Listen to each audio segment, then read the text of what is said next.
I drove 5 hours to surprise my mom only to find my wife and best friend already there trying to convince her of a shocking betrayal. I, 29 male, have been married to my wife, 31 female, for 4 years. We've lived together for 6 years now since we started dating, and I've always thought we have a perfectly normal and healthy relationship. My wife is close to my family, my friends love her, and overall, we've never had any major relationship problems. I've never had any reason to doubt her loyalty or love either. So what happened recently has left me pretty shaken up, to say the least. Let me tell you about my best friend now. We met in college and lived together for almost the entirety of our college life. After college, we continued to live together for a year or so before I had to move out for work as the commute was becoming too difficult to manage. Even after that, we remained very close and saw each other at least once a week. As you can probably tell, it was a solid friendship. He was the best man at my wedding too. He also visited my hometown with me nearly every holiday as he was not really close with his family, and my mom started seeing him as a second son. When my dad unexpectedly passed away 5 months ago, he supported me through everything I went through. I don't know how he could do what he did after all these years of friendship, but I guess people can change. If only I had known what was coming in the future back then. My wife and my best friend obviously know each other, and the three of us hang out often. I never saw any reason to be suspicious of them. In fact, the thought never even crossed my mind. I always assumed they sort of see each other like some sort of siblings, or boy was I wrong. But let's circle back to that later. As I've said already, my dad passed away a few months ago. This has been obviously difficult for my mom, but she has taken it like a champ. I tried to visit her as much as possible, but she lives around 5 hours away. Between the distance and my work, I can't really visit her as much as I would like to. My mom had also been acting weird for a while, asking me if I was doing fine and saying I can tell her anything. I thought she was concerned about how I was dealing with my dad's death because we were very close, and his death has been a huge blow to me. My wife recently went on a work trip. Coincidentally, my office shut down for 3 days for some maintenance and security checks, and we were supposed to work from home. I thought this was the perfect time to surprise my mom with a visit. I left in a hurry and called my wife to let her know I'd be visiting my mom, but she didn't pick up. I assumed she was busy with work and would call me soon. After 5 hours of driving, I finally reached my mom's place. Imagine my surprise when I saw my wife's car parked in the driveway. She was supposed to be nowhere near this place, so it wasn't possible that she was dropping by on the way. Even if she did, she would have definitely told me. I couldn't figure out what was going on as I rang the doorbell. My mom opened the door and was really surprised to see me. She hugged me and asked if what she had heard was true. I said I didn't know what she was talking about, and before she could answer, I saw my wife behind my mom. She looked like she was in total shock. Before any of us could say anything, my best friend emerged from the living room asking what was keeping them both. When he saw me, he literally stopped speaking mid-sentence. My mom finally broke the silence. She said that if what she had heard was true, she would be very disappointed in me. I asked her what she meant and what my wife and best friend were doing here without telling me. Before my mom could say anything, my wife turned to me and said that she could explain and that she needed to talk to me alone. I was so confused at that moment. I snapped at her and said that whatever needs to be said will be said in front of everyone. Clearly, they were comfortable having a conversation with my mom without me. Mom asked us all to have a seat at the very least, and I just followed her to the living room mechanically. My best friend was silent the whole time. After a very uncomfortable silence in the living room, my mom told me that she knows about my problem. What problem? What on earth was even going on? I said as much, and she told me there's no point in hiding and that my wife and best friend had told her everything. Even more confused than before, I demanded an explanation from my wife. She again told me that she could explain everything if I just talked to her alone.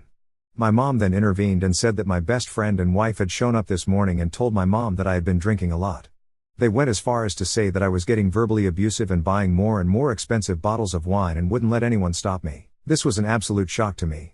I mean, I do have the occasional wine now and then, but in no way do I have a drinking problem. The part about being verbally abusive and overspending was even more absurd than my alleged drinking problem. I obviously started denying everything and asked my wife and best friend what the hell was going on. What I found out has officially turned my life upside down. My wife told me she'd explain everything if I just went back home with her, but I demanded an explanation right there. That's how I found out that the two people I love most in the world were trying to cheat me out of my dad's inheritance by trying to convince my mom I was an alcoholic with a shopping problem. My best friend is a lawyer. I scanned the document he had built up to steal my inheritance, wrote an email about everything that had happened, and sent it to his workplace. He didn't have the guts to confront me, but my wife called me up saying I didn't need to drag our professional lives. They can all go to hell for all I care. He told me that he'd probably get fired. Ida, for doing what I did? Wow. I was not expecting the outpour of supportive comments and messages from you. I wasn't even sure if anyone would read my post, but I want to thank everyone for the kind words. It's still hard for me to talk about this, but I'll give you some context. My father was an only child who inherited everything my grandparents owned. This includes some money and a beach house. He left it to my mom with a request for her to give the money to me. It isn't an extravagant sum, but it's still quite a lot. Mom worked as a banker her whole life and has a great retirement plan in motion, so she had no reason to keep the money. We were going to start the legal process of sorting out the inheritance, but it was supposed to take a few months. And after Dad's death, we had both decided we'd deal with it later. If only I knew what was to come. My best friend knew everything regarding this because, as I've already mentioned, we are very close. I don't know how this has been going on behind my back, but my wife and best friend have been seeing each other for a while. When they found out about the inheritance, they made this plan to convince my mom to temporarily give the money to my wife for safekeeping by saying I cannot be trusted with it. For the last few months, they have been secretly talking to my mom behind my back and convincing her that I'm emotionally unstable and had an alcohol problem. The day I caught them at my mom's house, they even had the papers ready for my mom to sign. I'm absolutely devastated. I've put in a request to work from home and have been living with my mom. My mom is pretty shaken up by everything. She used to see my best friend as a son, and this betrayal has been very hard on her. I honestly don't know how to manage my own emotions and take care of her at the same time. Some of you have told me to sue my best friend and wife, but I'm not sure if I'm in the headspace to get into a complicated legal case right now. I'm still pretty much in shock. I'll still talk to a friend of mine who is a lawyer and see what can be done, but as of now, it's unlikely. I just want never to see either of them again and try to move on with my life. I've had a conversation with my wife. It was extremely difficult even to see her face, but I knew it had to be done. At least she had the decency to look ashamed. I told her not to waste my time and tell me everything honestly. Apparently, she and my best friend had feelings for each other for quite some time. When I found out about my dad's death, I went into a depressive phase and spent a few weeks at my mom's place. Apparently, while I went over to my mom's place and lived there for a couple of weeks, that's when things escalated between them. So there I was grieving for my father while the two people closest to me were betraying me in the worst possible way. I can't even believe what my wife is saying. Who knows? Maybe this has been going on behind my back for years now. My best friend has gone radio silent on me. I hope he's feeling at least a little ashamed about what he has done. I have talked to my lawyer friend, and she said that since my wife and best friend didn't actually steal any money, the legal process might get tedious without amounting to anything much. I agree with her and have decided not to pursue anything like that. What I'm planning to do is to get a divorce from my wife as soon as I possibly can, sell our house, move back closer to my mom, and never see those people again. I'm going to file for alimony and get the house, which I think is more than reasonable considering the massive betrayal I've had to face. NTA. I'm so sorry to hear what happened to you. Up. I guess sometimes we can never really tell who people are. I hope you find yourself some better friends and recover from what happened to you. I'm glad you're cutting them off completely from your life, and the fact that you get to be closer to your mom must feel good. Good luck with everything. NTA in any way. I cannot believe just how terrible your wife and former best friend are. Not only did they cheat, but they also tried to convince your grieving mother that her beloved son is going through something as serious as an alcohol problem. I can't fathom how twisted and selfish someone has to be in order to do that. I live with my partner in a block of flats apartments with rather thin walls and quite a growing number of families. As of the last year, I came to find the reason we suddenly had so many dads and babies come through was because it's part of a refugee program. I was pleased as I worried it was fathers of domestic abuse as I'd never seen any mothers at the front desk. Security wouldn't let my partner come in without heavy questioning one time. Mother seemed to have to sign in at the front desk. So we got a family of dad and son, likely 7 years old, move in across from us while we also had a dad and son, same age, move in next to us. Soon, we hear screaming coming from the kid across the hallway. No biggie, as it's a kid, and that happens. Dad seems stressed out, but can't blame him as kids can be hard work. But soon, it's developed into the father being a 1,000,000 times worse than the kid. Every morning like clockwork, he screams at his kid and continues it into the hallway at 9 a.m. every day. I work from home, and my partner can't get a lie-in on the weekends, so it's been difficult working with it. I eventually opened the door one night and asked him to close his as he was shouting too loud. He shut his door, and I assumed he got the idea I can hear a lot more than expected. But no, 2 days later, he has me and my partner up at 7 a.m. on a Saturday shouting at his kid again. My partner goes over, and when she knocked, he basically opened it and then closed the door in her face. Then the last resort, with a little less patience, I opened my door one morning after it was loud enough that I couldn't concentrate at work and said, "Please shut your mouth.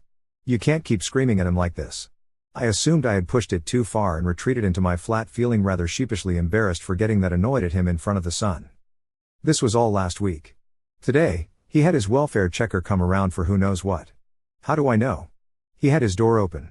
I'm trying to work, but then I heard a conversation of the man saying he was going to report us, and that we have been aggressive, and we have been complaining about the noise from the kids and how we were unreasonable. The worst part, the welfare guy was agreeing, saying that we likely don't have children and couldn't possibly understand, really emphasizing a fatherhood struggle.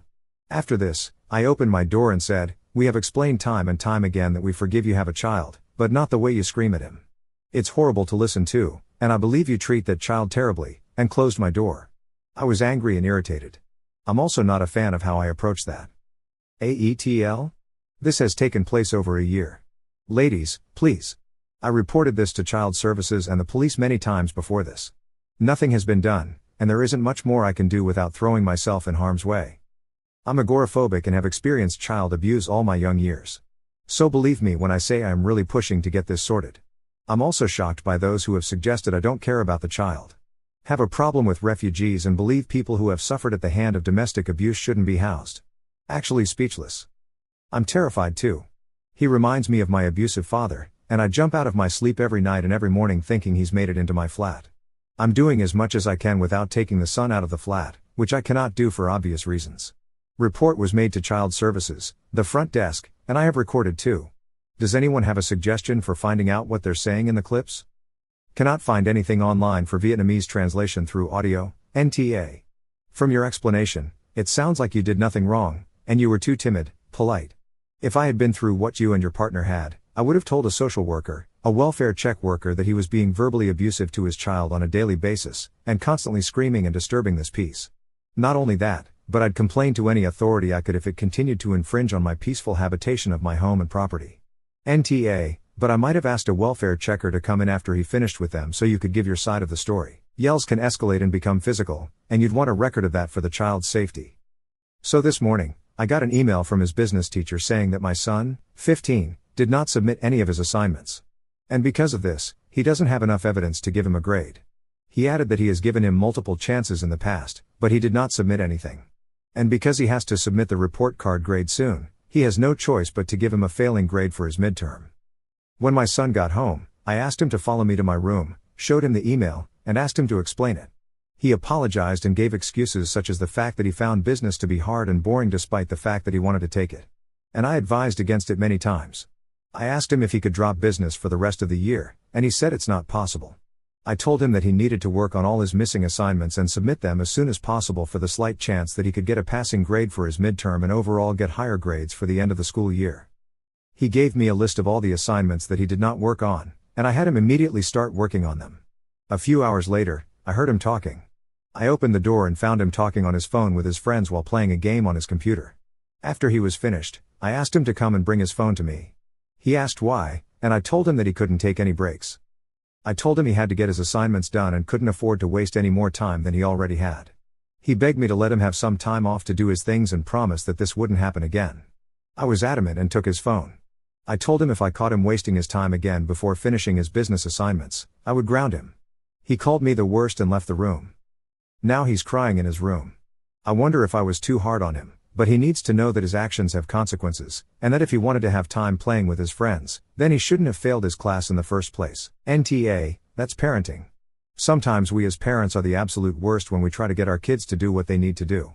The situation he put himself in has made it clear that he doesn't feel the compulsion to do the work and was sitting in his room wasting the limited time he had to work on the backlog of assignments. As a result, his access to his friends, social media, and games was revoked. Hopefully, that lights a fire under his ass to do the work that should have been done in the first place. NTA. Not failing the class needs to be his priority. Not talking on the phone and playing video games. Your son created this problem for himself. He needs to fix it. When he goes to university or gets a job, no one is going to hold his hand to get his work done in a timely manner. So it's best he learns the lesson sooner than later.